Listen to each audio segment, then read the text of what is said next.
لقد خلقنا الانسان فی کبد، بے شک ہم نے انسان کو بڑی مشقت میں پیدا کیا ہے۔ سورہ انشقاق کے اندر بھی اس طرح کی آیات آئی تھی، میں نے ڈیٹیل گفتگو کی تھی کہ ہر شخص مشقت میں پیدا کیا گیا ہے، پیدائش سے لے کے مرتے دم تک انسان مشقت میں، خصوصاً جب وہ جوانی کی عمر میں قدم رکھتا ہے تو مشقت میں اضافہ ہو جاتا ہے، اور وقت کے ساتھ ساتھ انسان پہ برا وقت ہی آتا ہے، اچھا وقت نہیں آتا۔ انسان کی مصروفیات بڑھ جاتی ہیں، انسان کی تگ و دو بڑھ جاتی ہے، اولاد کی تربیت کا معاملہ، ان کے رزق کا بندوبست کرنا، ظاہر اللہ نے اسباب کے ساتھ چیزوں کو جوڑا ہوا ہے، تو پوری زندگی انسان مشقت کاٹتا رہتا ہے۔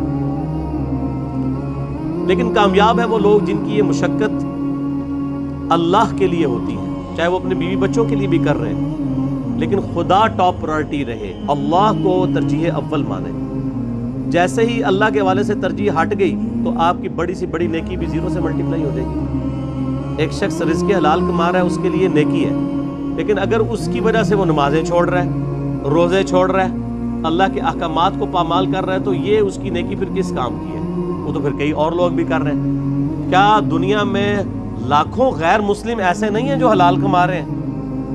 بڑے بڑے اپ رائٹ قسم کے لوگ ہیں، اس طرح کے آپ کو مسلمانوں میں دکھانے مشکل ہو جاتے ہیں، لیکن جب تک خدا کے ساتھ کمٹمنٹ نہیں ہوگی آپ کی نیکیوں کا آپ کو فائدہ نہیں ہوگا۔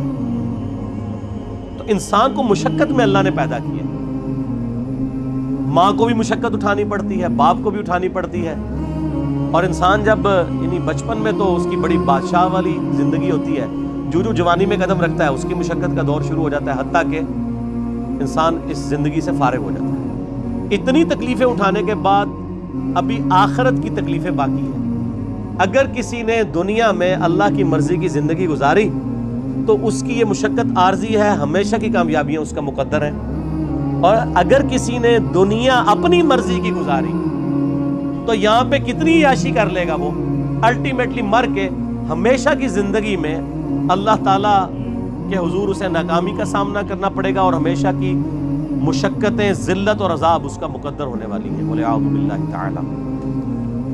تو انسان کی کوشش ہوتی ہے، اب وہ کوشش اگر پازیٹیو ہے رزلٹ پازیٹیو نکلے گا، نیگیٹو ہے تو نیگیٹو نکلے گا۔ اسی کا ذکر اب آگے آ رہا ہے، ایحسب ان لن یقدر علیہ احد، کیا انسان یہ گمان کرتا ہے کہ اس پر کسی کا بس نہیں چلے گا؟